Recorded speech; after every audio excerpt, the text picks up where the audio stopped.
Today on Real Pilates, we're going to be talking about the cardiovascular system. So it is a very complex system of getting the whole circulatory system that pumps the blood through your body going. That's what we call that cardiovascular system. There are different levels of stressing or training that system. One is the anaerobic system, another one is the aerobic system. Today we're going to talk about the anaerobic system. So the word anaerobic means without oxygen. When you do fast, short duration, explosive cardio movements like a short, fast wind sprint, a short, fast exertion on the bike, or in swimming, or in rowing, or walking, that is called an anaerobic activity. Well, not really walking. It has to be a little bit harder than that.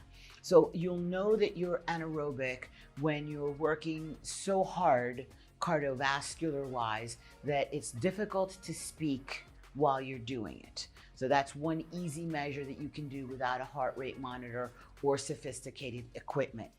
So the anaerobic system is super important, and it uses mostly the glycogen or the storage that you have right now in your muscles. Every time you eat, your body puts a little storage in there and goes, "We're ready, I'm waiting," whenever you are.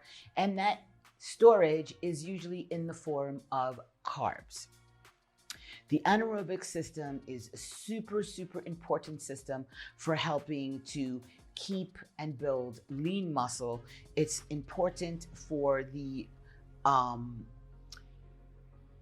reducing of insulin resistance, right? Because insulin resistance is that whole downward spiral that is pre-diabetic syndrome, and we want to try to avoid that. So because it's anaerobic, it really helps improve your glucose and your insulin sensitivity. So that really helps keep away anything that has to do with diabetes as a young person or as an older person that's trying to maintain your health and fitness, or even as someone that does have diabetes. Anaerobic training really helps control and regulate better the blood sugar levels in the body, although it is not a cure for diabetes, as is well known. People that use the anaerobic system are usually people that are more athletic or people that are more athletically trained, because it's a little bit more uncomfortable to be anaerobic than aerobic. So anaerobic uses a huge amount of energy in a short burst of time.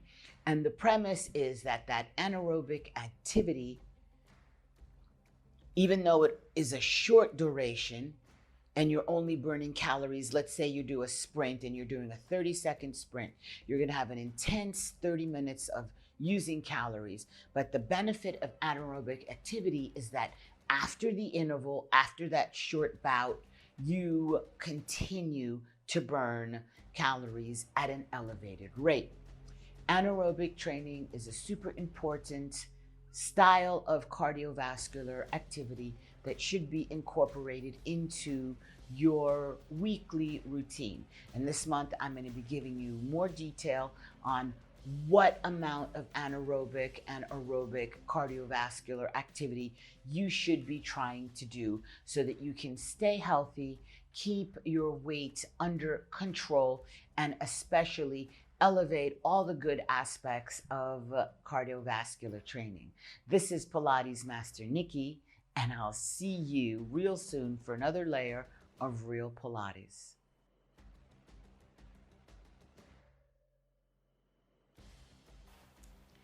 Today on Real Pilates, we're going to continue to talk about the cardiovascular system, and we're going to look at a secondary system of cardiovascular training known as aerobic. We've talked about the anaerobic. Today we're talking about aerobic. So aerobic cardiovascular activity means activity where you use oxygen. So the exertion level that you're doing as you do your cardiovascular activity is less intense, so that you are using oxygen that is going to blend with the primary fuel source, which is fat. Although the body does convert carbs and proteins also in aerobic activity, it's just at a lesser rate.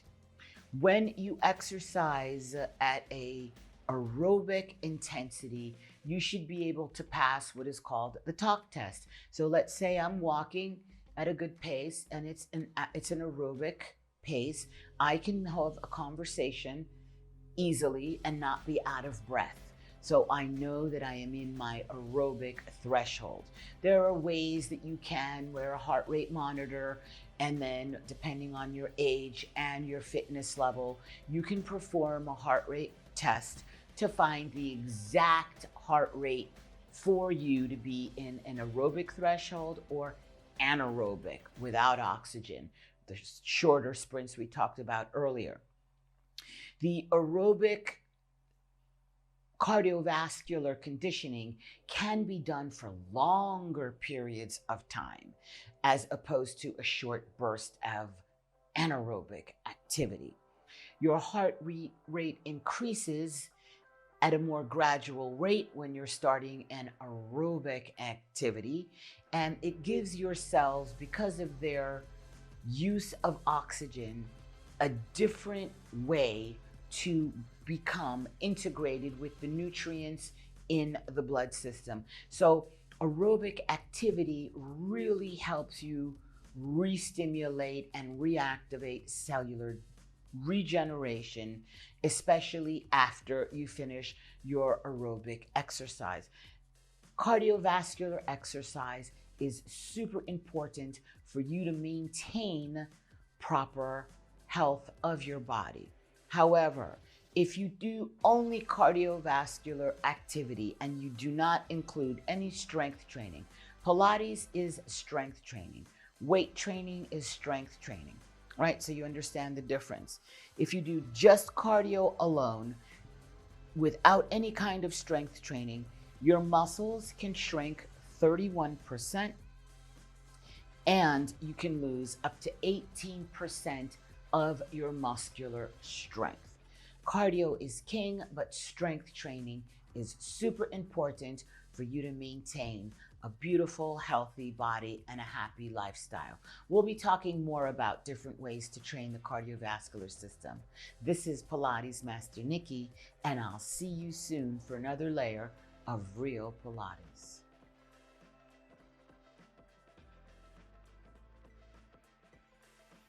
Today on Real Pilates, we're going to continue to talk about the cardiovascular system.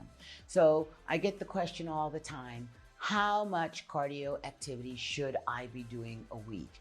The national recommendation is for you to be doing 150 to 200 minutes per week. And I know that that sounds like a lot, but that breaks down to about 30 minutes 5 times a week. Now wait, don't freak out on me. That can be cumulative. You can go and do 10 minutes here, 5 minutes there, 10 minutes there, 5 minutes there, and you've done your 30 minutes. Things like walking as opposed to riding, standing as opposed to sitting. So even just parking your car a little bit further away so that you walk a little bit more. If you can take a stair as opposed to an escalator or an elevator for a flight or two, if your shoes allow you and your luggage doesn't kill you, then that's always preferable. It's important that you try to do your cardiovascular activity in a variation of ways that I've talked about earlier, anaerobic, anaerobic, and we're going to continue to talk about that a little further on down the line. But right now I want you to understand how important the cardiovascular system is. So when you pump your whole body and you get the blood circulating, you're also using that cardiovascular system to lift up the immune system in the body. It's good for cellular regeneration. It's important that you exert a little bit of pressure on your vascular system. Your veins are springy, right? So if you put your hands here by the thumb, use your two pointing fingers so you can feel your pulse. If you use the thumb, you'll feel the pulse of the thumb. If you're measuring someone else, it's always these two fingers. So can you feel right now, if you put your fingers there, your own pulse? Your veins need to be elastic and springy. And I'm always talking about the springiness of the muscles, but your cardiovascular system, the veins and arteries need to be springy so that the blood can get to all the areas, the organs and tissues of your body efficiently without overtaxing the heart. When you think about your heart, the average heart is less than a pound. And yet it is an organ of the body that will never rest. From the day you're born till your last breath, your heart is going all the time. And it's super important that you take care of your heart. So now we've said that you need 200 minutes, 150 minutes a week of cardiovascular activity. However, the new studies have come out from the Journal of Strength and Conditioning Research, and they've discovered that if you do 30 minutes of strength training, it is equal to 20 minutes of cardiovascular training. Well, that strength training is Pilates training. It's weight training. It's resistance training. It's when you tax the muscle and you stress the bones in a positive way to stimulate the body, to accelerate the heart rate and increase the blood flow throughout the body. And so keep that in mind when you're making your routine or your schedule for the week of how much time you have. Remember, you can sneak in an extra strength training session to kind of make up if it was raining or if you didn't have time to get out and do your regular cardio training. This is Pilates Master Nikki, and I'll see you in class.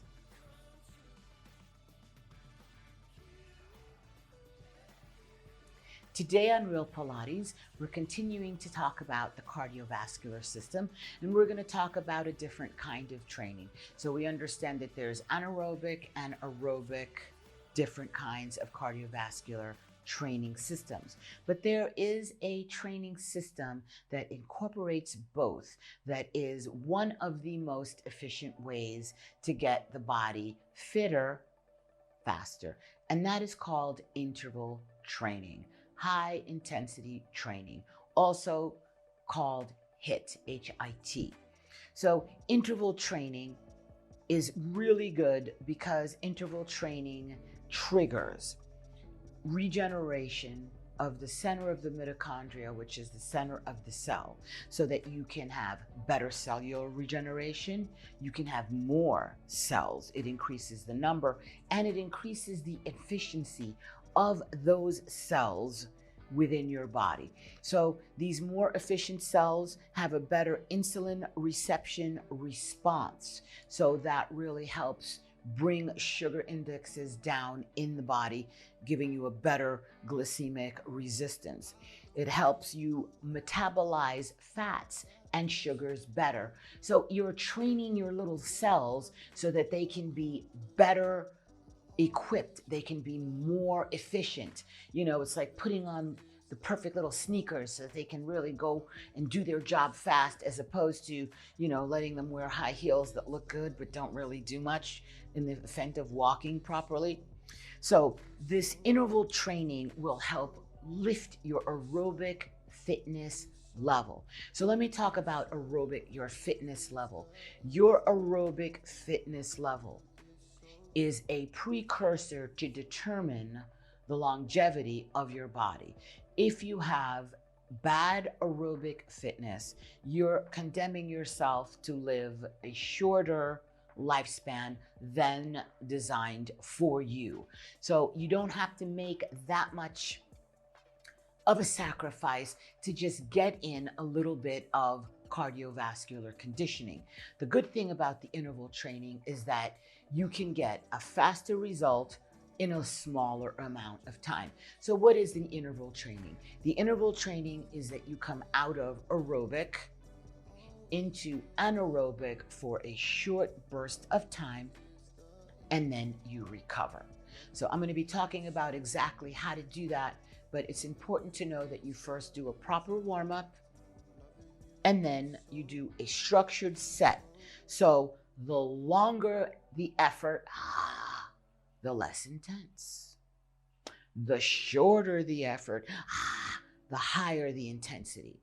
So if you're going to be starting to do interval training and you haven't been doing much cardio or fitness training for whatever reason, it's preferable to start with a longer interval that's lower in intensity, that has an equal or longer resting time so that you can ease into it. It's super important to not just jump into any cardiovascular activity if you have a history of heart issues, if you haven't been to a doctor in a bajillion years, if you haven't been physically active in a while. It's always excellent to go and have a doctor check your blood pressure and check your vitals and make sure that everything is tip top. You don't want to go for a long drive unless you have oil in the motor, do you? So it's the same thing for the body. I want to stress the importance of not always looking at the scale and getting neurotic with your scale, because as you start cardiovascular activity or you start doing more strength training, your body will metabolize fat and turn it into muscle, not the actual fat. It'll just make muscle and burn the fat, right? And so you can weigh the same, attenzione, or even start to weigh more, and you've lost fat and built lean, strong muscle fiber. So the scale is not always accurate. Your clothes are accurate. They're little tools that you can measure body fat that are just little calipers. They're cheap. Don't go for any of those expensive infrared body fat measurements. Those scales that you stand on, they're not very accurate. I will tell you right now, if you have a thicker calluses of your foot, if you have a higher bone density like me, I get on those scales and those scales put me at 40% body fat, which is absolutely ridiculous because I can measure myself with the calipers and I know that I go between 12 and 15%. For my age at 70, it's off the charts. At my age, if you're anywhere, beneath 20, 25, you're doing excellent. So don't over obsess with the scales. You don't need to be an elite athlete to do intervals. You can do intervals with your grandma. Yes, walking. It's about doing a little warm up, then changing that pace, even if you do 5 steps quicker, and then go back to your pace when you feel recovered. Do another 5 or 10 steps quicker, and then recover. You don't have to start off with a lot of sets. You can do 3 of those, 5 of those, and call it a day. So in a 15-minute, 20-minute cardio session, you can do some intervals that are gonna ramp up your metabolic rate and burn calories as if you did an hour of cardio. I love intervals. We're gonna be talking more about them. This is Pilates Master Nikki. Thank you for watching, and I'll see you in class.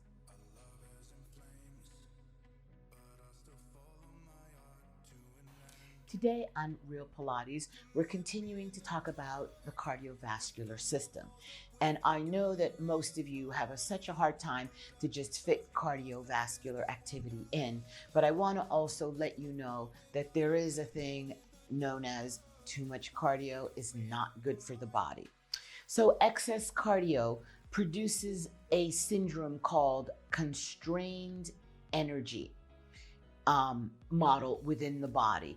And that literally slows the metabolic rate down. These people that get up and get on that treadmill and run for an hour in the morning, and then they'll maybe go back and do another 30 minutes later, or they do excessive amounts of training. This happens a lot with triathletes and elite athletes, that they overdo it. So remember, your body, my body, is designed for survival. If your body starts to see that you're consuming a hell of a lot of calories because you're doing excessive amounts of cardiovascular activity, your body will, number one, slow your it'll slow your metabolic rate down from the excess cardiovascular activity. And then your body, subconsciously, without you realizing it, will make you move less. It'll be less hand gestures, less bouncy foot, less stimulation to just get up and go to the refrigerator, get a glass of water, for instance. Your body will make you more lethargic and it will spike your hunger. So you'll be knocking yourself out, overdoing the cardio, and then bringing your metabolic rate down and then spiking your hunger. And even if you can resist the pangs of hunger, you're going to be suffering. And so it's important. How do you know if you're doing too much cardio? Here's a way. Get a heart rate monitor, because they're the most efficient, although now there are the watches. Got it. Whatever works for you, do it. And in the morning, when you first pinching your eyes open, before you lift your head and get out of bed, take a reading on your heart rate. So if you sleep with your strap on, okay, it's sexy if you're naked. If you sleep with your strap on, you can just turn your head and look at it. Take that number. That is your resting heart rate after you've been sleeping the night. Put it in a little journal and just wake up and just go boom. Today it was 52, 48, 60, 68. You're going to see that if you start to have what is called cardiac drift, that the heart rate in the morning starts to go up, you know that there's something stressing the body. It can be you were out late, you drank too much, you ate too much naughty food, you didn't sleep enough, you're too stressed, you're smoking cigarettes, which you ought not to be, or maybe there are medications that you're taking that are overtaxing your system. It's a good just thing to do in the morning anyway, is to see where your resting heart rate is. Even if you just feel your pulse with your 2 fingers right here, looking at a watch, wait for 15 seconds to start, like on the 3, and there it is, and then count those beats in a 15-second span, and then obviously multiply it by 4. So you don't need anything except a watch that's traditional. You know, the circle watches, you know what I'm talking about, you young people, with the little hand? Never mind. So that's just a little putting it out there. Excess cardio is not good for you. This is Pilates Master Nikki, and I'll see you in class.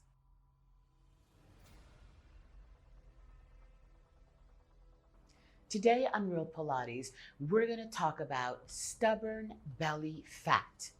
Belly fat, scientifically called visceral fat, is not like other fat on different parts of the body.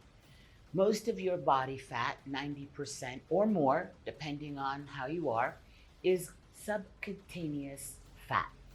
The visceral belly fat is no longer just under the skin. It is deep in between your organs, your liver, your spleen, your stomach, your intestines. And this is a problem. The fat cells that make up the visceral fat are not like the subcutaneous fat cells. Those fat cells are called beta cells. The subcutaneous ones are the alpha, but the beta cells, science has recently discovered, are very different, because those beta cells have more molecules, and those beta cells actually are considered endocrine cells, meaning, yes, that they secrete hormones, those little dirty bastards. Those little dirty bastards secreting the hormones create an excess amount of white blood cells and an excess amount of C-reactive protein. And that creates an underlying inflammation in the body. It's very low-lying. It's like a secret killer, a secret disease that starts to infect your body. Yes, just belly fat. I know it's horrible. So some of the diseases caused by the deep visceral belly fat are the obvious ones: elevated levels of bad triglycerides, right, of the bad hormone level. It lowers your HDL, the good hormones. It spikes blood pressure, a precursor to type 2 diabetes. It is a big cause of heart disease, dementia, and more. I know what you're thinking. I'm going to lipo it out. No, liposuction only gets that subcutaneous little belly fat that you may have on top. It does not go in between your organs and suck out the belly fat. But there is good news.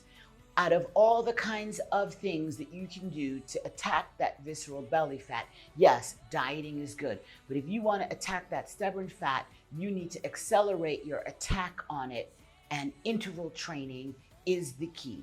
Interval training is a blend of aerobic plus anaerobic activity. So you're going to warm up in your aerobic capacity that you can warm up and still talk, so that you know that you're using oxygen as you elevate your cardiovascular system, and heart rate and respiratory rate all starts to come up in effort.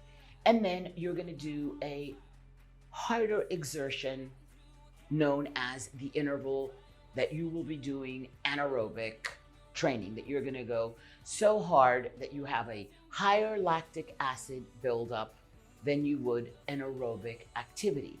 And you're going to do sets of these. When you do interval training, the new science has proven that your body creates different kinds of hormones. Amongst them is HDH and other things that help you break down the lipase is another thing that the body creates that helps you break down that visceral body fat. It attacks it. So if you're gonna go out for a walk, you're gonna warm up, do 5 or 10 minutes at a regular pace, and then do 10 seconds at a faster pace. When your breath comes back and you've recovered, do another fast 10 seconds. So you wanna mix it up and get that interval training in twice a week. It's super important that you try to eliminate that body fat around the belly. So 10 minutes of interval training after the warm-up, science has proven, is more effective than 40 minutes of steady state, just plain aerobic exercise. Now, I'm going to tell you, I will take whatever exercise I can get. But if you're out there and you're doing a little swimming, a little cycling, or whatever exercise that you're doing, see if you can sneak in a couple of sets of intervals so that we attack that visceral body fat and flush it down the toilet. This is Pilates Master Nikki, and I'll see you in class.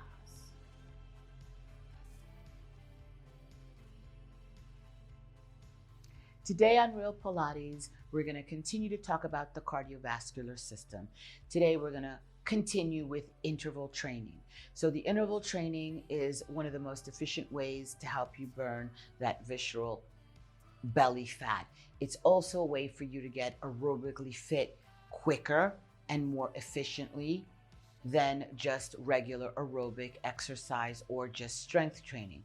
The interval structure that you need to set up needs to be based upon your current fitness level. And remember that as you do the intervals, your fitness level is going to improve.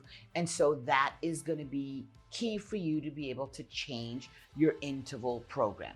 So I talked about, if you're just starting out, you can do longer intervals. You can do, even on a spin bike, a regular bike, walking, and light jogging, even swimming, rowing, stair climber,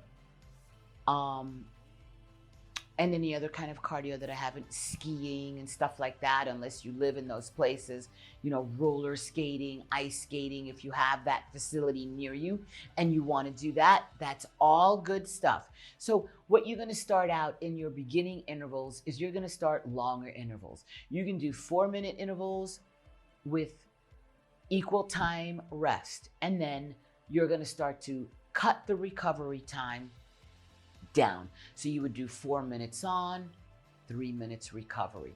And then instead of doing 4 sets of that, see if you can do 6 sets of that, and continue that for a week. Then the next week, you're gonna change it. You're gonna shorten the intensity time, right? So you were doing 4 minutes, you're gonna come down to 3 minutes. And you're gonna go back to equal, and you're gonna do 3 minutes intense, 3 minutes recovery, and then see how you feel. If you can do 4 sets of that, 6 sets of that, 8 sets of that.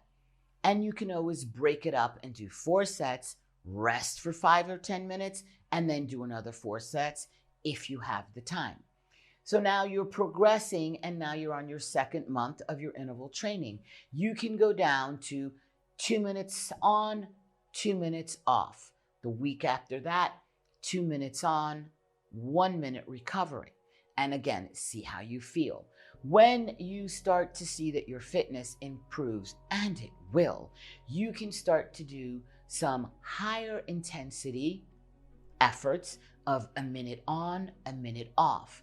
At the beginning, when you're doing those shorter intervals, 30-second, minute intervals, you can double the recovery time. So I'm going to go as strong as I can after warm up, 30 minutes, 30 seconds, excuse me, 30 minutes, 30 seconds on my bike. I'm going to recover for a minute or 2 full minutes. When I feel that my heart rate has come down, that I can easily speak and pedal, then I'll do my next one. And this way you start to build up your intensity, and you're building your cardiovascular strength, because your blood vessels, your heart is a muscle, and it needs to be conditioned gradually and slowly. Just the way here on Real Pilates, I alternate your weeks. Easy week, moderate week, hard week, extreme week. We blend movements. We do short and fast, and I go through the whole progression with you in the cycle of a month. You need to constantly change your cardio. Don't just say, well, okay, it's 30 minutes for cardio. Here I go, like a little machine, and just go out on your little whatever that you do. Try to mix it up. Even if you're just doing a walk, just increase your pace. I'm going to do 10 steps as fast as I can. 1, 2, 3. You'll be surprised how hard it is to walk really fast for 10 seconds. It's like, yeah, it's almost harder than running fast walking. Make sure you bend your knees. Okay, so this is Pilates Master Nikki. Let me know if you need any help with your training, and I'll see you soon for another layer of Real Pilates.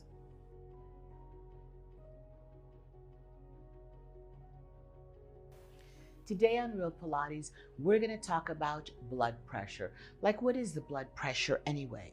So the blood pressure is the force of your blood moving through your body to deliver oxygen and nutrients to your tissues and your organs. Also helping deliver white blood cells for your immune system and antibodies, hormones like insulin, and clotting platelets if you happen to have an injury, so that you prevent excessive loss of blood during an injury. Your arteries are like the plumbing in the body, right? So just think of a garden hose. If you bend a garden hose or put a little kink in that garden hose, the flow of the water slows down. Your arteries and your veins need to be elastic and springy. Your arteries and veins can collect unwanted platelets of fat that stick to the inside lining of the veins, God forbid, or the valves of the heart, and that thickening makes the heart work harder, and it pulls your blood pressure up. So being springy in the muscle is important, but also being springy in your cardiovascular system is super important. Some nutrients that you can do to keep your veins and arteries healthy are the vitamin E. Vitamin E, make sure that you buy a vitamin E that has all 8 essential elements to it. The cheaper vitamin E's you're going to see only have 4 elements. It has to have the complete 8. Vitamin C is super, super good for blood pressure regulation, magnesium, potassium, and the arginine, which is super important for helping maintain the vascular health of your veins. So just a few things that can come hand in hand with blood pressure problems are high cholesterol, diabetes, and of course, accelerated aging, which is horrible in itself when you have blood pressure issues, but then it can compound and lead into other things because that circulatory system is super important to keep your body healthy and vital, to bring nutrients in and take toxicity out. This is Pilates Master Nikki, and I'll see you in class.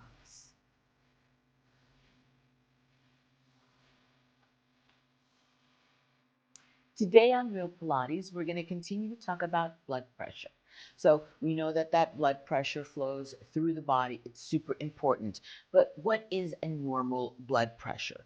So the standard is normal, healthy blood pressure has a range from 90 over 60 all the way up to 120 over 80.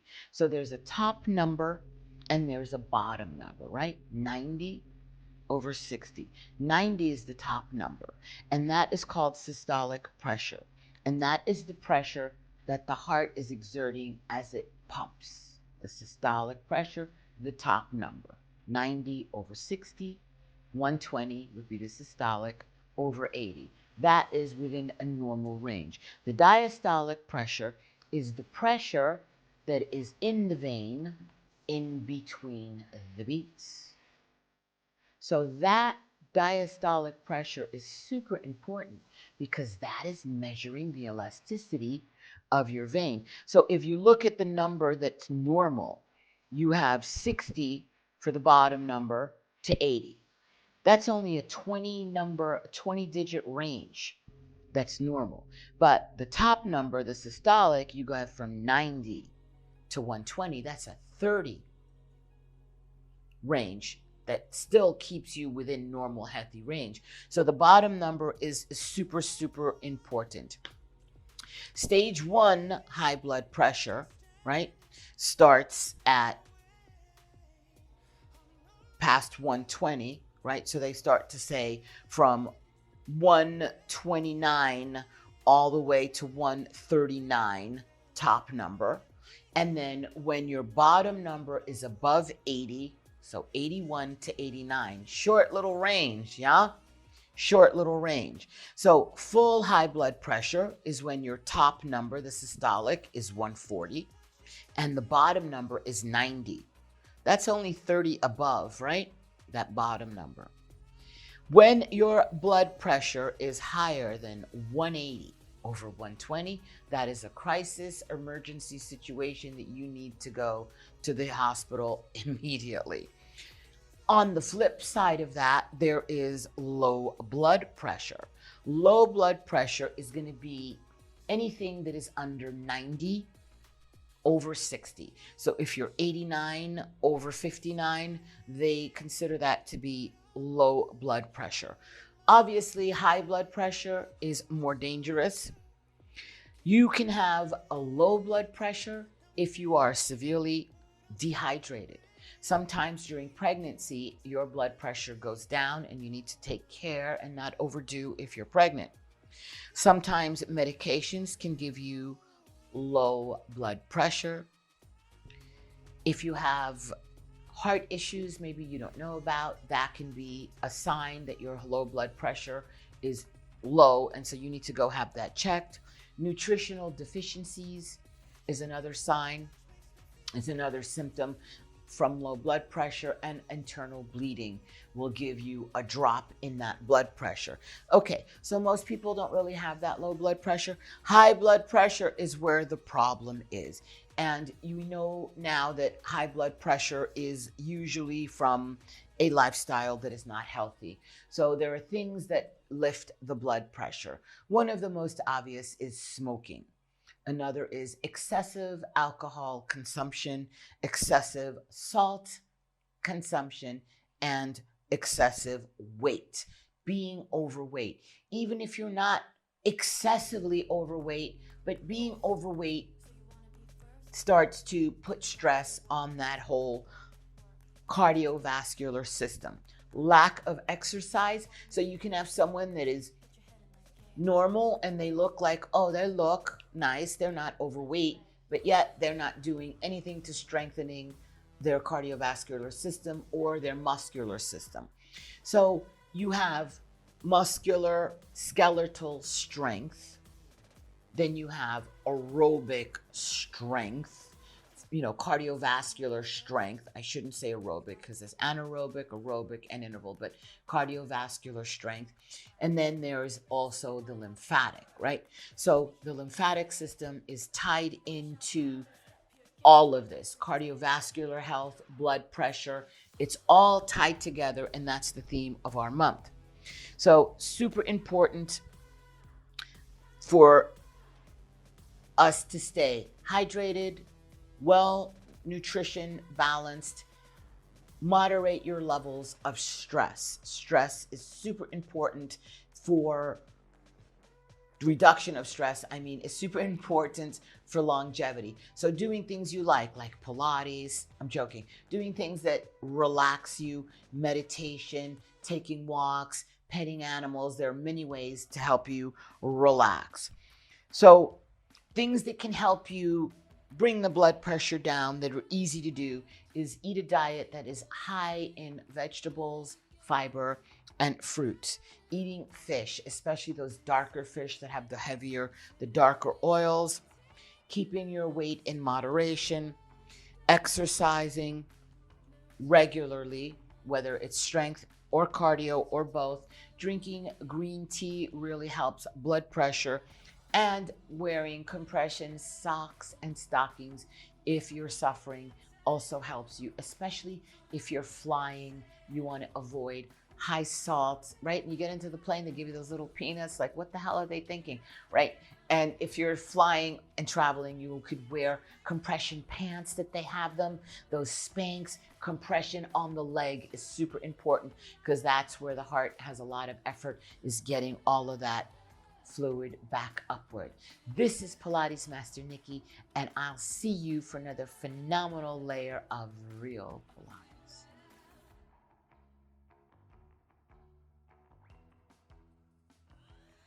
Today on Real Pilates, we're continuing to talk about our entire cardiovascular, blood pressure, and circulatory health. Your lungs are a critical part of the cardiovascular and your body's health. When you're seated and sedentary, your breath rate goes down to about 15 shallow breaths per minute. This is an average, okay, which is going to give you approximately 12 liters of air. When you start to do physical activity and you become active, your respiratory rate will go up to between 40, 60 or more breaths per minute.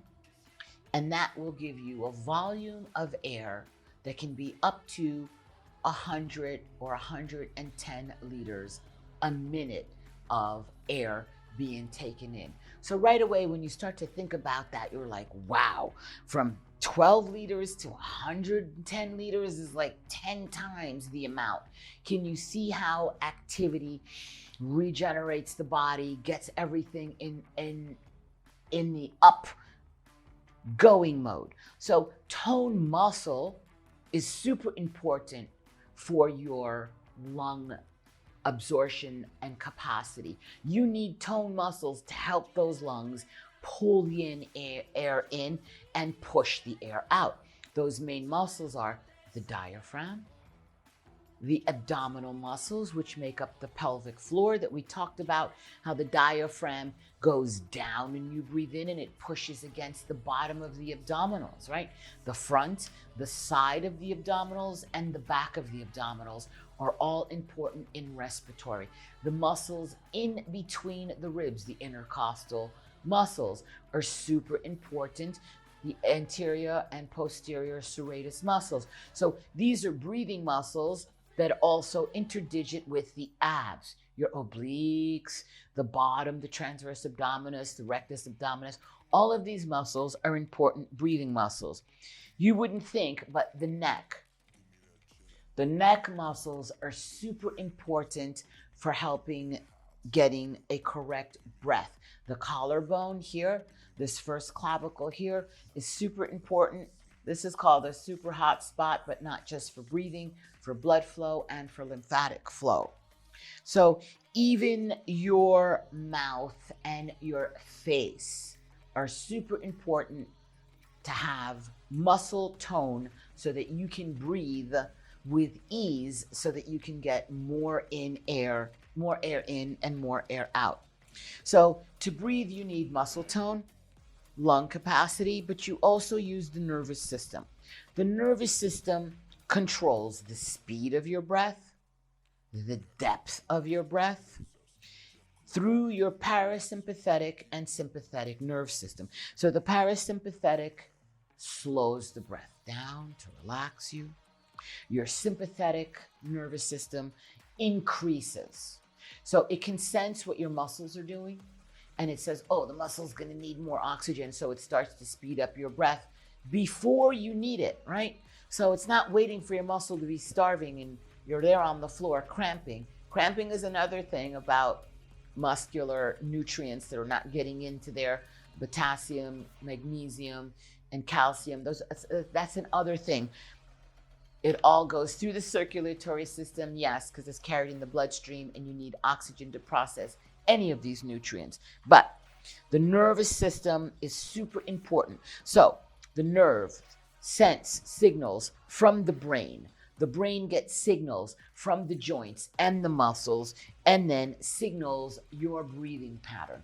So muscular strength and muscular springiness and muscular activity is super important for breathing. And without breathing, my love, we're as good as dead doornails. Breathing is the one thing other than love that we can't do without. And I love you. This is Pilates Master Nikki, and I'll see you in class. Yes, I will.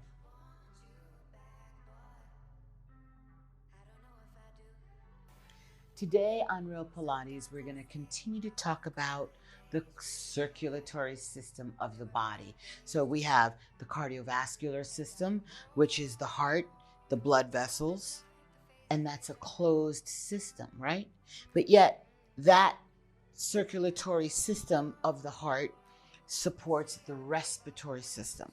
The respiratory system brings oxygen in through the lungs, and it goes into the bloodstream, and then the CO2 comes, the carbon dioxide is carried back out. But there are also other systems that are included within this circulatory system for the body. We have your immune system, which is a super important system. There's the nervous system, as we've understood with the parasympathetic and sympathetic systems that help regulate breathing. But there is another system, and this system is not a closed system like the heart, blood, lung system. It is an open system. It is a subsystem, and it is your lymphatic system. Were you on the edge of your chair waiting for me to say that?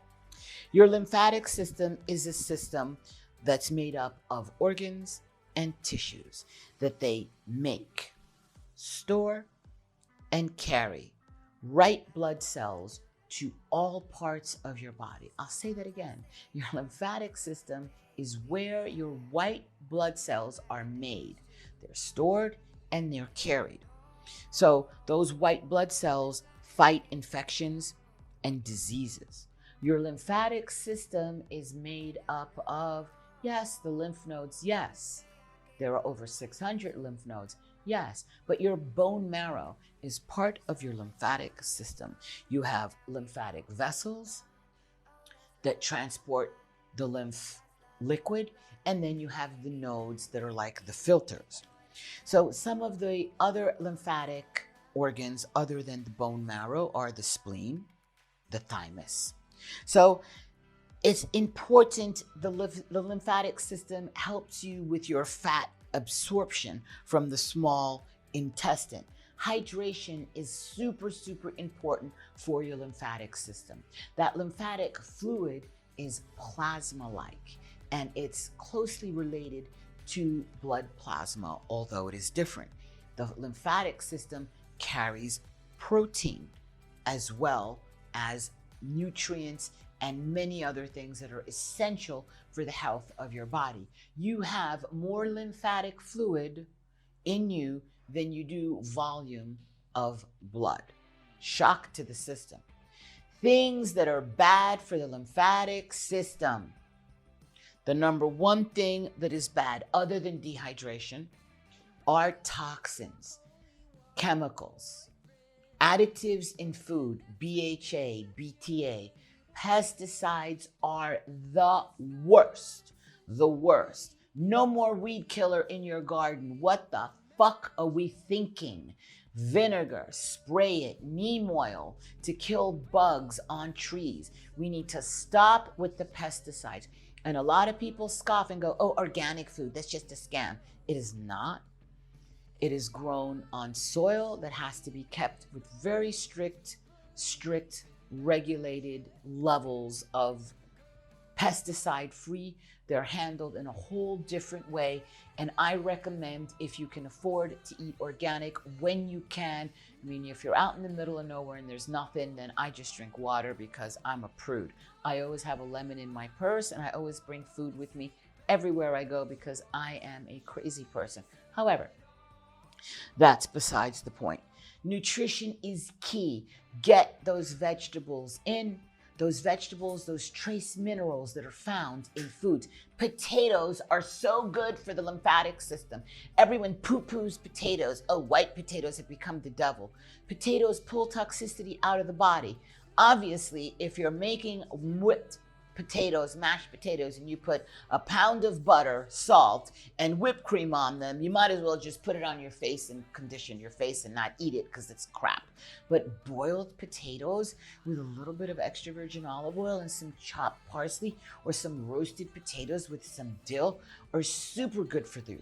So potatoes are good. Oranges also have gotten a bad rap because people are buying frozen orange juice and the orange juice that's in the cartons.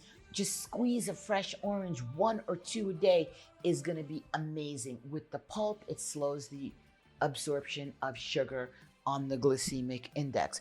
So your circulatory system is far more complicated and gorgeous. And all you need to do to take care of yourself is love yourself a little bit better and take time for you. And thank you for taking time to help me help you. This is Pilates Master Nikki, and I'll see you in class.